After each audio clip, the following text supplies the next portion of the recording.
बिस्मिल्लाहिर्रहमानिर्रहीम। अस्सलाम वालेकुम। कैपिटल टॉक में खुशामदीद। इमरान खान की जगह शहबाज शरीफ पाकिस्तान के वज़ीर आज़म बन चुके हैं और अब जो सबसे अहम सवाल है वो ये है कि शहबाज शरीफ साहब की जो हुकूमत है उसके लिए सबसे बड़ा चैलेंज क्या होगा। क्या इस नई हुकूमत के लिए कुछ पुराने मसाइल जो हैं वो बड़ा चैलेंज होंगे या नई हुकूमत के लिए कुछ नए चैलेंजेस भी खड़े होने वाले हैं। एक पुराना जो मसला है वो है महंगाई और एक नया मसला जो है वो नज़र आ रहा है कि पाकिस्तान तहरीक इंसाफ के इस्तीफ़े। तो इन इस्तीफ़ों से नई हुकूमत कैसे निपटेगी और इसके अलावा क्या क्या चैलेंजेस हैं। कहीं इस हुकूमत के अपने इत्तेहादी तो इसके लिए चैलेंज नहीं बन जाएंगे, इस पर भी बात करेंगे। तो गुफ्तगू के लिए हमारे साथ जनाब खुर्रम दस्तगीर खान साहब, मुस्लिम लीग नून के सीनियर रहनुमा, जनाब वसीम अख्तर साहब, मुत्तहिदा कौमी मूवमेंट पाकिस्तान के सीनियर रहनुमा हैं, और थोड़ी देर में कराची से मैं पाकिस्तान पीपल्स पार्टी के एक सीनियर रहनुमा भी ज्वाइन करेंगे। खुर्रम दस्तगीर साहब, क्योंकि आप वज़ीर तजारत रहे हैं तो मैं चाहूँगा कि पहले ज़रा हम जो मार्केट की सूरत हाल है वो आपके सामने रखें और देखते हैं कि क्या मार्केट में कोई चैलेंज तो नहीं नई हुकूमत का इंतज़ार कर रहा। मुल्क में गुज़श्ता दिनों जारी सियासी बहरान की वजह से मार्केट भी गर्दिश में रही। एक माह में रुपए के मुकाबले में डॉलर की कीमत में 12 रुपये 10 पैसे का इजाफा हुआ। 7 अप्रैल को डॉलर तारीखी बुलंदी पर 189 रुपये से तजावुज कर गया। सियासी बेयकीनी खत्म होते ही रुपया मुस्तहकम हुआ। डॉलर की कदर में 7 रुपये कमी हुई और अब डॉलर 182 रुपये पर है। स्टॉक एक्सचेंज में कारोबार में इस्तेहकाम आ रहा है, लेकिन डूबती मईशत को संभालना आसान नहीं होगा। IMF पे के जो इस वक्त शराइत होंगी उन पर अमल करना एक कदरे मुश्किल काम होगा हुकूमत के लिए, स्पेशली वो रिलीफ पैकेज रोल बैक करने का। पेट्रोल की कीमतें, डीजल की कीमतें, बिजली की कीमतें, तो वो इस हुकूमत के लिए एक बड़ा चैलेंज होगा। तहरीक इंसाफ की हुकूमत तो चली गई, लेकिन महंगाई का अजाब कम ना हुआ। यही चाहते हैं कि हमें रिलीफ मिले। महंगाई ही इस टाइम बहुत बड़ा इशू है। अगर आप कोई बोले ना कि कोई महंगाई पे फ़र्क होगा तो मेरे ख्याल में नहीं होगा। महंगाई तो कम नहीं होगी, बढ़ेगी। आलमी रेटिंग एजेंसी मूडीज का पाकिस्तानी बैंकों का आउटलुक मुस्तहकम करार देना भी मईशत के लिए अच्छी खबर है। ताहम नई हुकूमत के लिए IMF प्रोग्राम बहाल करने और दोस्त ममालिक से सरमायाकारी करते हुए अवाम को रिलीफ देना बड़े चैलेंजेस होंगे। कैमरामैन अब्दुल सोमरो के साथ राशिदा शुएब, कैपिटल टॉक, इस्लामाबाद। जी, ये थी राशिदा शुएब की एक रिपोर्ट। खुर्रम साहब, आपकी जो नई हुकूमत होगी उसके लिए बड़ा चैलेंज क्या है? महंगाई होगा, IMF पैकेज होगा, इस्तीफ़े होंगे या कोई और होगा?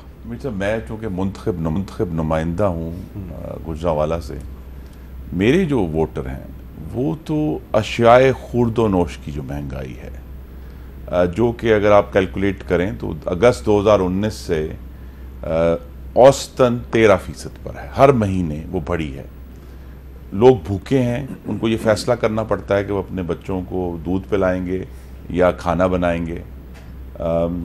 उसके साथ दवाइयों की कीमत जुड़ी हुई है।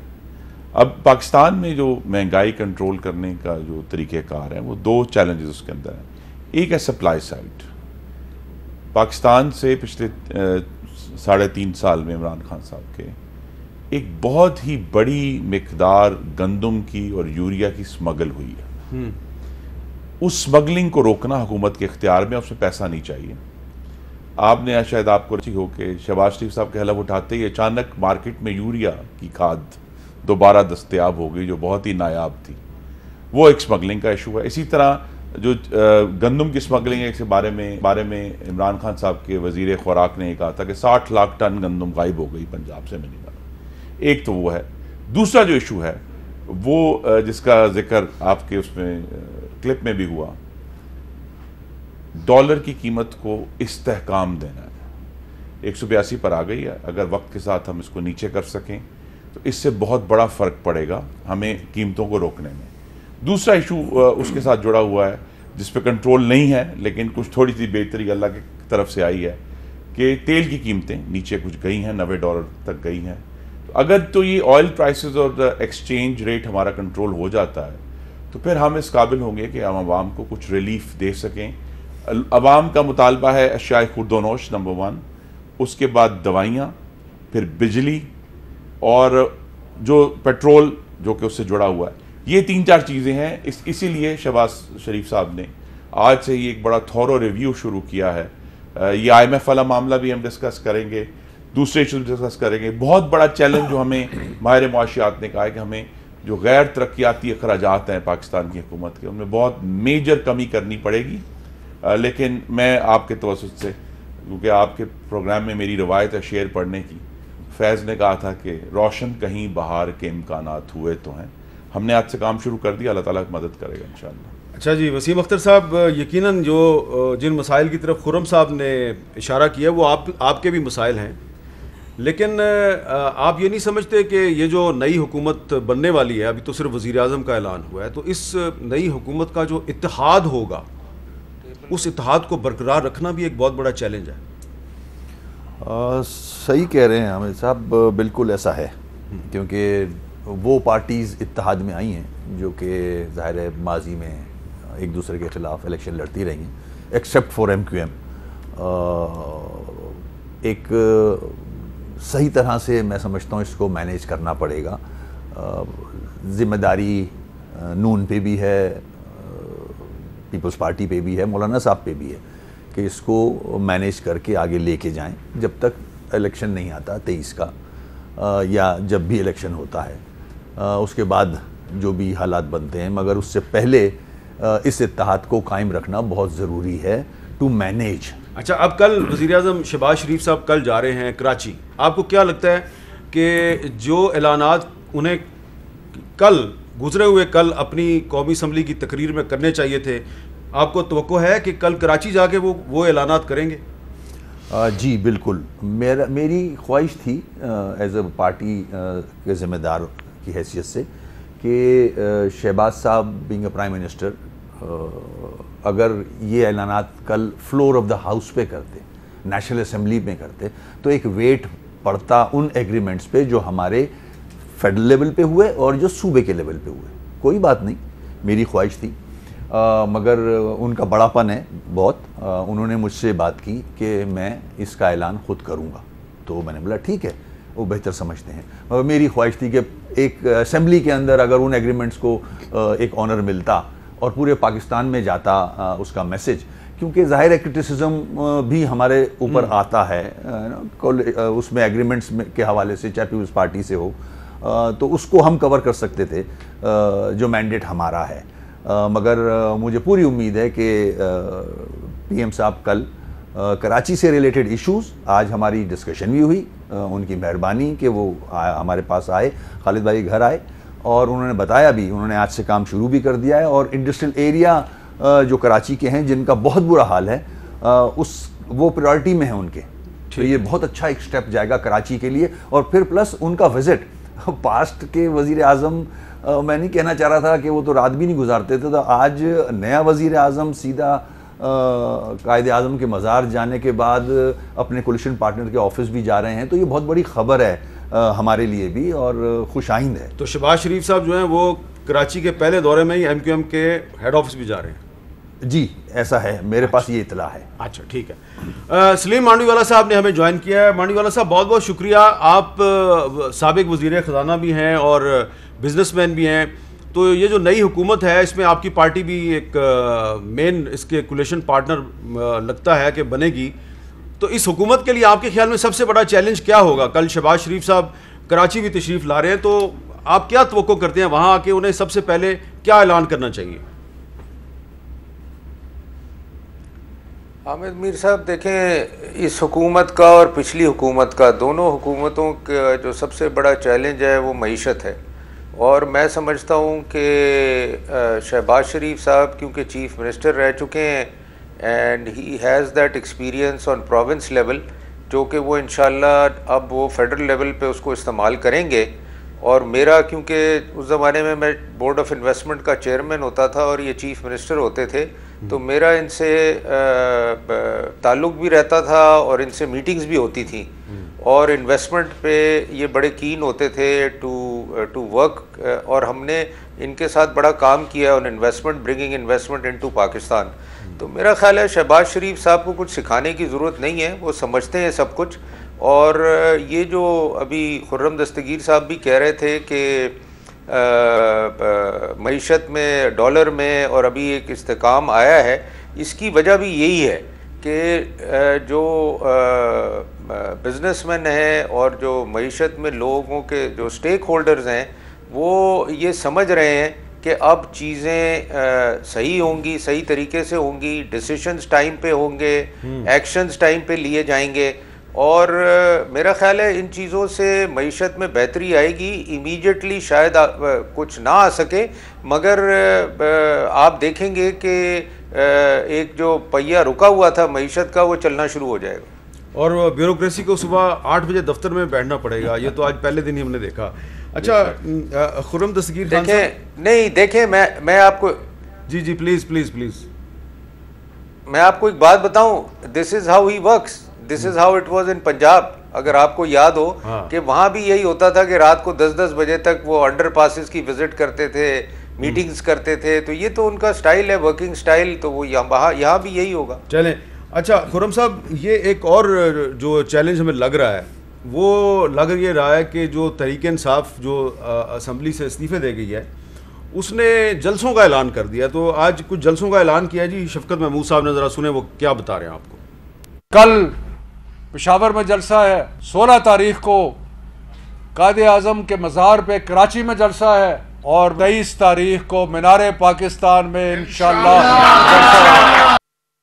खुर्रम साहब, ये तहरीक इंसाफ जलसे जुलूसों पे आ गई है रमज़ान के महीने में, तो कोई प्रॉब्लम नहीं होगा आपके लिए?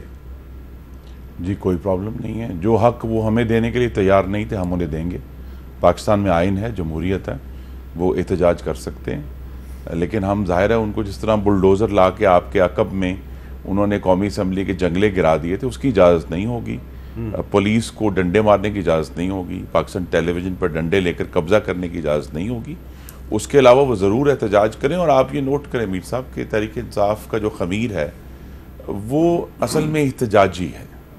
उन्हें एक दिन भी हुकूमत करना नहीं आई। हुकूमत के अंदर जो रवादारी, जो बर्दाश्त, एक दूसरे का एहतराम, वो कभी भी नहीं था इमरान खान साहब। और कल पूरे पाकिस्तान ने देखा कि वज़ीर-ए-आज़म शहबाज शरीफ ने गालिबन अपनी तकरीर में एक दफ़ा भी मैं नहीं बोला कि मैं ये करूँगा और मैं वैसे कर दूँगा और मुझे सब कुछ आता है और मैं सब कुछ जानता हूँ, मैं मगरिब को मगरिब से ज़्यादा जानता हूँ, जो उनकी कहानी रही है।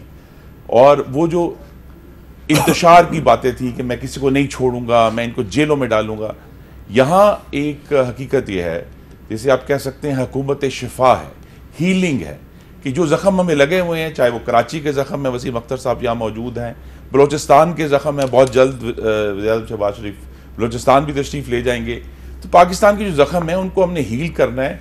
और हीलिंग की जो शिफा की बात है वो दो बुनियादों पर है कि हम चपकलिश से और अनाप परस्ती से बाहर आकर एक दूसरे का एहतराम करें कि जो वोट वसीम अख्तर ने लिए हैं वो उतने ही इज्जत के हामिल हैं जितने वोट मैंने गुजरांवाला से लिए हैं।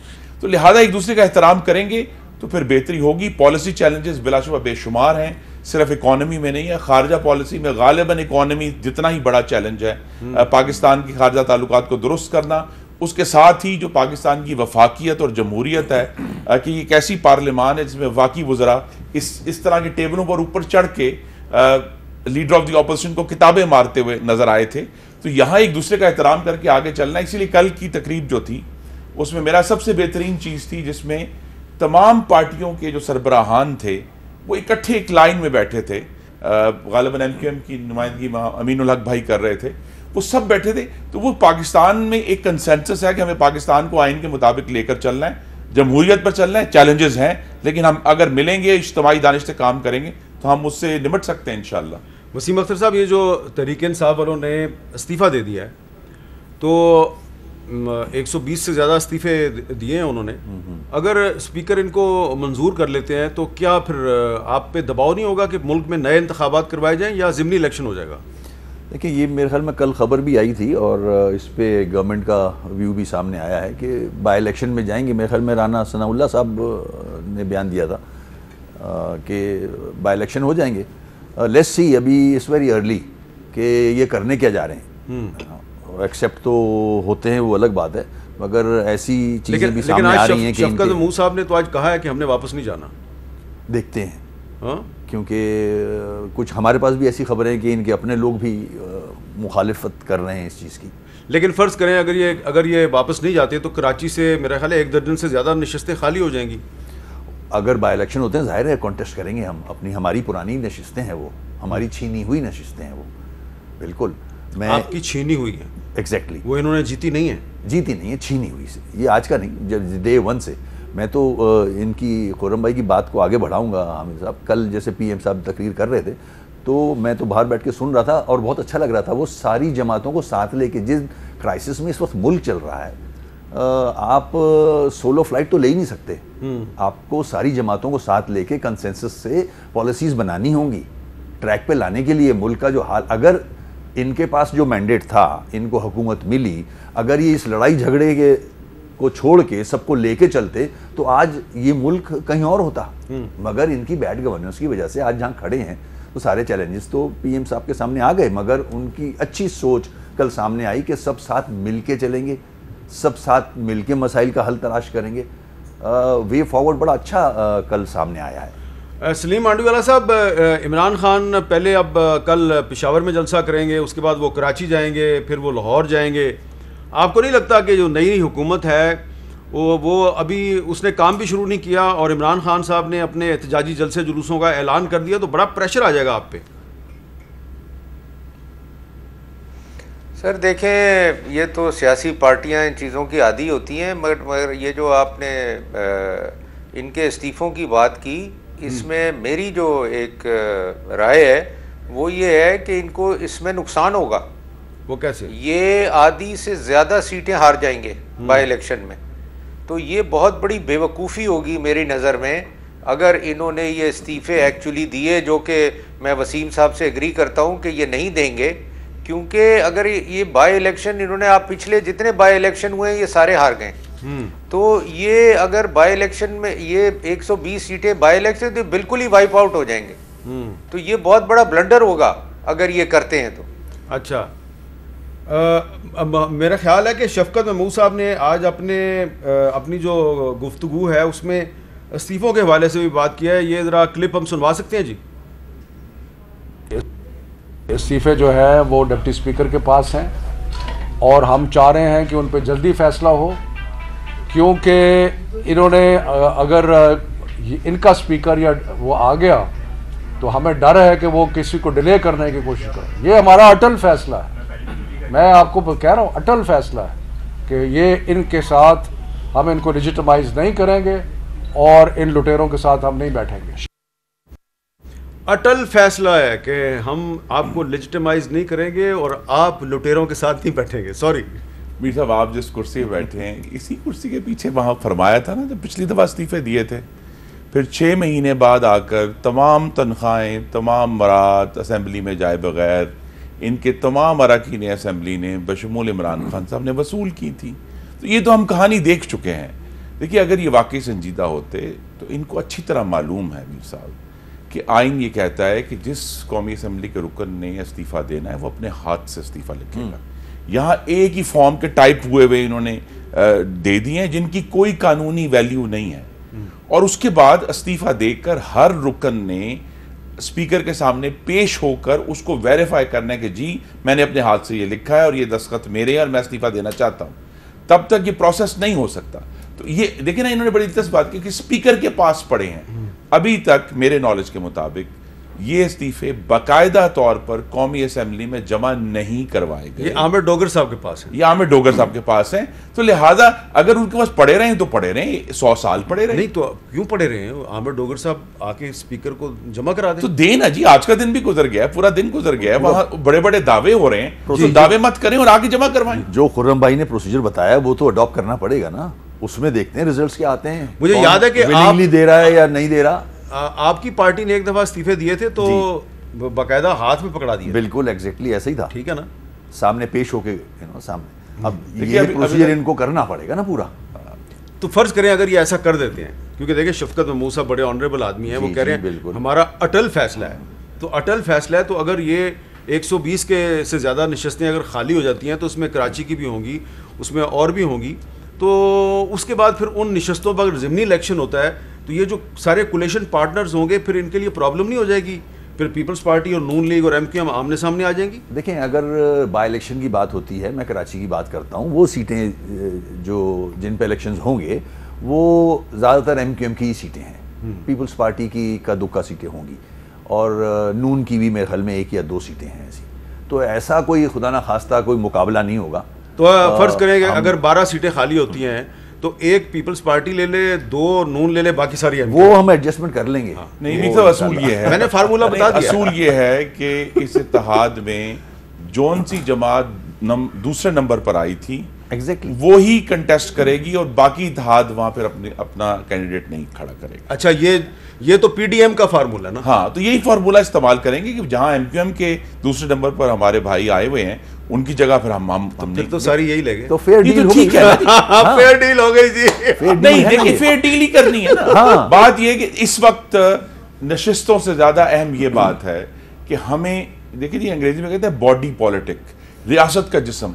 इमरान खान ने उस पर ज़रबें लगाई हैं, उस पर जख्म लगाए हैं, उस पर फोड़े निकले हुए हैं। तो अगर हमने हील करना है, शिफा करनी है, तो अगर MQM के भाई हमारी सीटें ले जाते हैं तो कोई हर्ज नहीं। अच्छा, एक और भी आगे चले, हमें एक और भी डेवलपमेंट हो रही है कि पाकिस्तान से बाहर कुछ मगरबी में कुछ हमारे जो पाकिस्तानी भाई बहन हैं वो इमरान खान साहब की मोहब्बत में इतने पागल हो गए हैं कि पाकिस्तानी पासपोर्ट जो है, ग्रीन पासपोर्ट, उसको नजर आतिश कर रहे हैं, उसको आग में फेंक रहे हैं।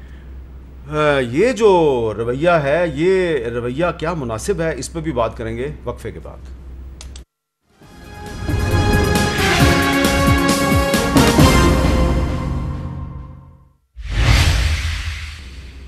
कैपिटल टॉक में खुशामदेद।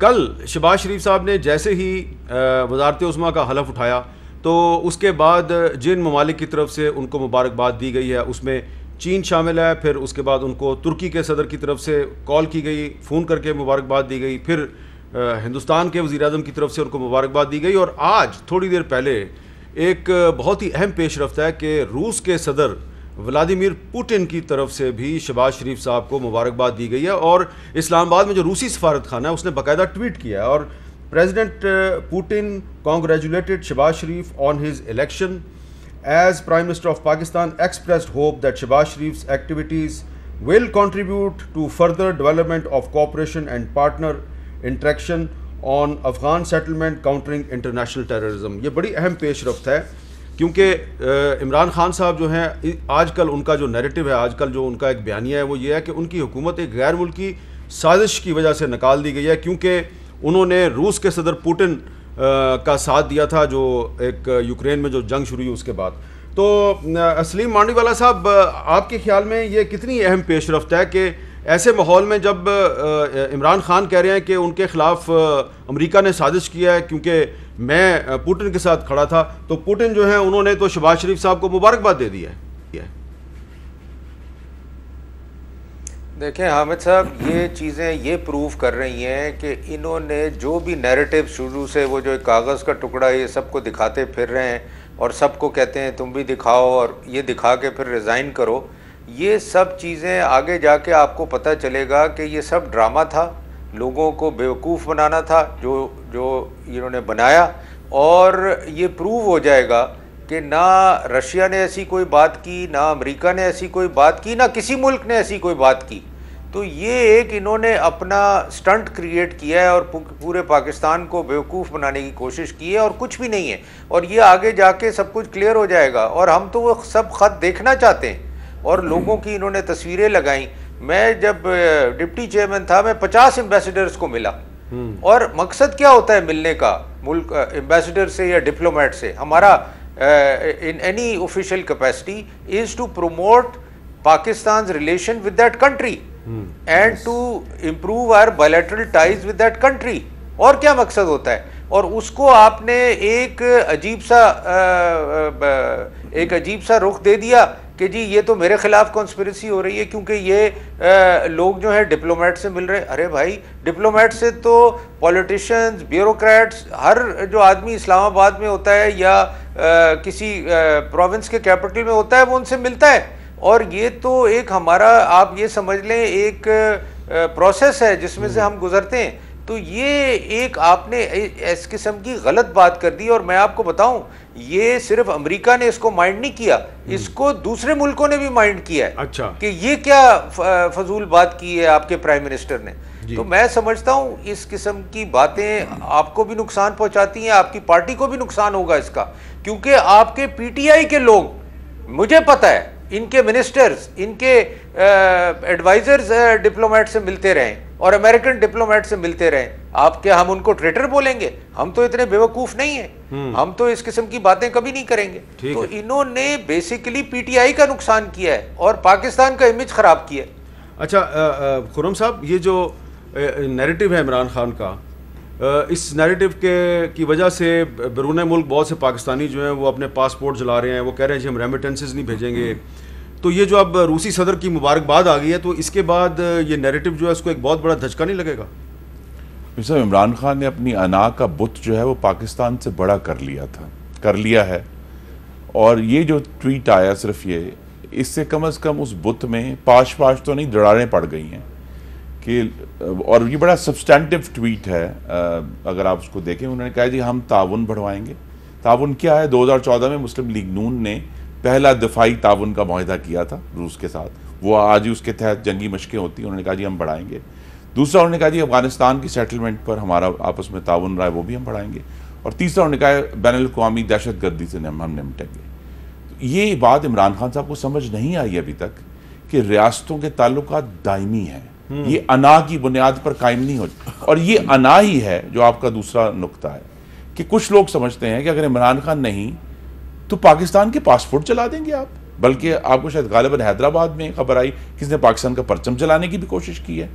तो इमरान खान पाकिस्तान से बड़ा तो नहीं हो सकता ना। तो ये जो बहुत ही कभी अमल है कि आपको अगर किसी एक लीडर से हमदर्दी है या आप उसके पैरोकार हैं, अगर वो उतरता है और एक आईनी और जमहूरी अमल के जरिए उतरा है, एक साफ सुथरे अमल के जरिए उतरा है, तो आप कैसे कह सकते हैं जी हम ये पासपोर्ट चला देंगे, हम पाकिस्तान का ये चला देंगे। असल बात यह है किसी भी शख्स की अना कौम से बड़ी नहीं हो सकती। और उसका नतीजा आज ये नजर आ रहा है कि उनको समझ आया कि जिनका ये ख्याल था कि सिर्फ एक दौरा, मीर साहब, एक दौरे से आजाद खारजा पॉलिसी नहीं बनती, ये एक लंबा प्रोसेस है। और अपनी अना का इतना बड़ा ड्रामा बना दिया है कि वो जो चूरन बेच रहे हैं कि जी मेरे खिलाफ साजिश हुई, साजिश कोई नहीं हुई, कोई बैरूनी हाथ नहीं था। अगर इमरान खान के खिलाफ कोई हाथ था तो पाकिस्तान के गरीबों के हाथ थे बद्दुआ में उठे हुए। अच्छा, एक ये जो बैरून फोर्ट जलाए जा रहे हैं, तो हम बात करेंगे ब्रसल्स में यूरोपियन पाकिस्तान फ्रेंडशिप फेडरेशन के सदर हैं परवेज़ इकबाल लूसर साहब। इनसे पूछते हैं कि ये जो बैरून मुल्क पाकिस्तानी पासपोर्ट जला रहे हैं, इसके बारे में बीइंग ओवरसीज़ पाकिस्तानी आपका क्या ख्याल है? मैं आपके प्रोग्राम के जरिए ओवरसीज पाकिस्तानियों को एक मैसेज देना चाहता हूं, क्योंकि अनफॉर्चुनेट मैंने मेरा पाकिस्तान का पासपोर्ट, पाकिस्तान मेरी माँ है, उसका पासपोर्ट जलाते हुए लोगों को मैंने देखा। क्या वो पाकिस्तानी है?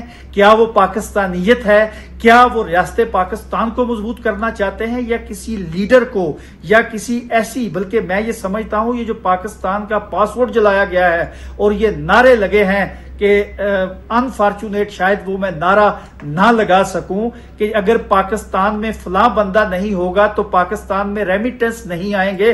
बिल्कुल, ये चंद एक पाकिस्तानी ओवरसीज ये कहीं वो आटे में नमक के बराबर भी नहीं है। ये जो सोच चंद एक लोगों ने ये नारे लगाए हैं कि हम पाकिस्तान में रेमिटेंस नहीं भेजेंगे, पाकिस्तान में पैसे नहीं भेजेंगे, ये लोग जो हैं ये पाकिस्तान के नहीं, ये पाकिस्तान के दुश्मन हैं। और इनकी क़यादत को भी ये मैं कहता हूं कि ऐसे काम ना करें कि आपको कल इसका पाकिस्तानी कौम को जवाब देना पड़े।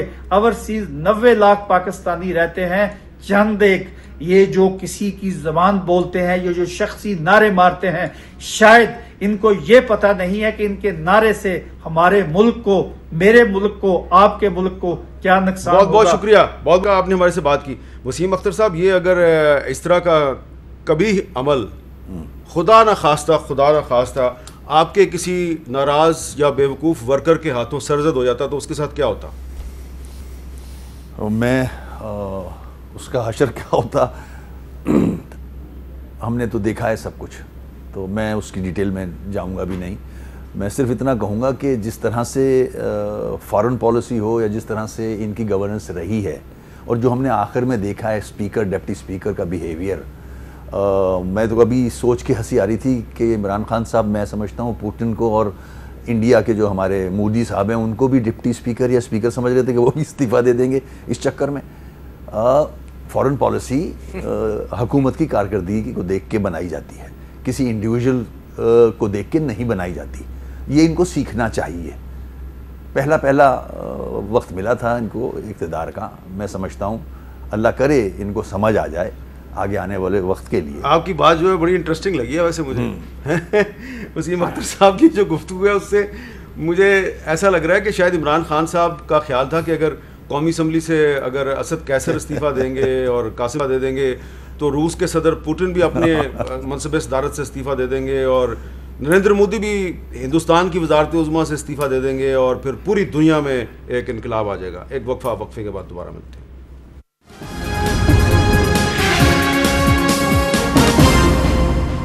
Welcome back.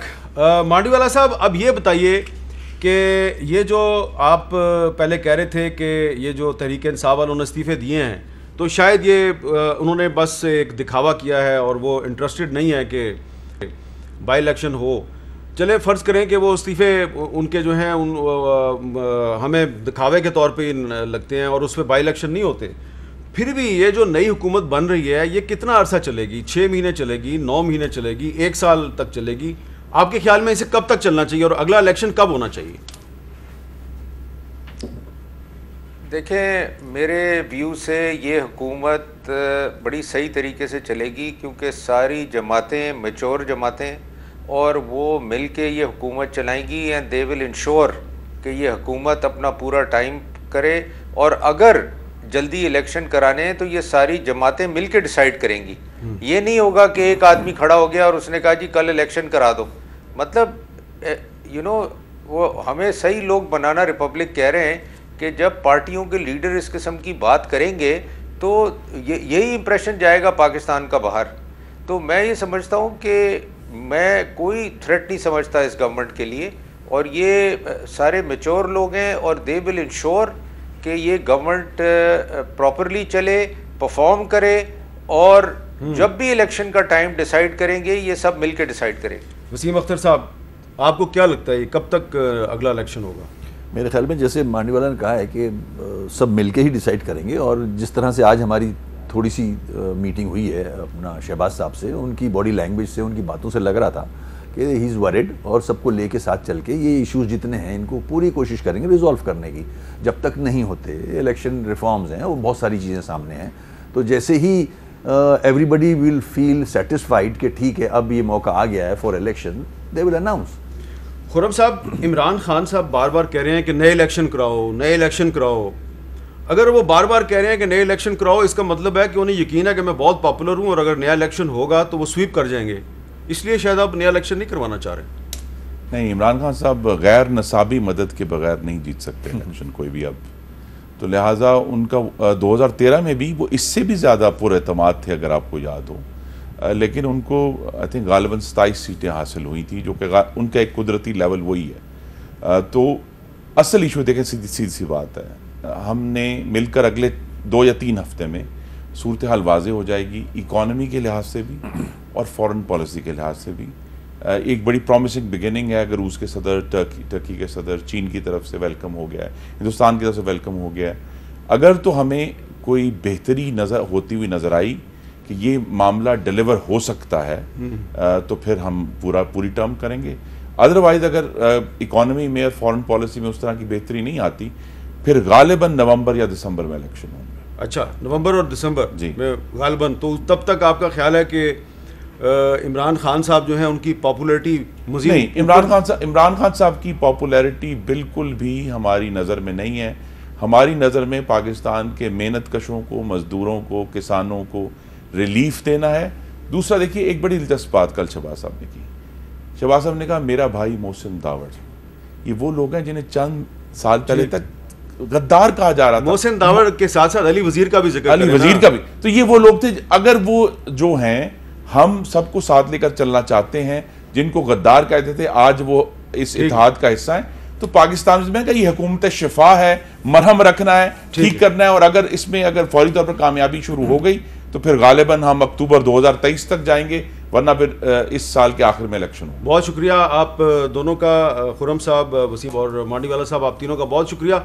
मेरी नाचीज़ राय ये है कि अगर इस नई हुकूमत का इत्तेहाद बरकरार रहता है तो इत्तेहाद में बरकत होती है और आपके इत्तेहाद में बरकत ज़रूर पड़ेगी, लेकिन अगर आपका इत्तेहाद कायम ना रहा तो फिर शायद बरकत भी ना हो। तो इसलिए अगर बरकत को बरकरार रखना है तो इत्तेहाद को भी बरकरार रखना होगा। इजाज़त दीजिए, अल्लाह हाफ़िज़।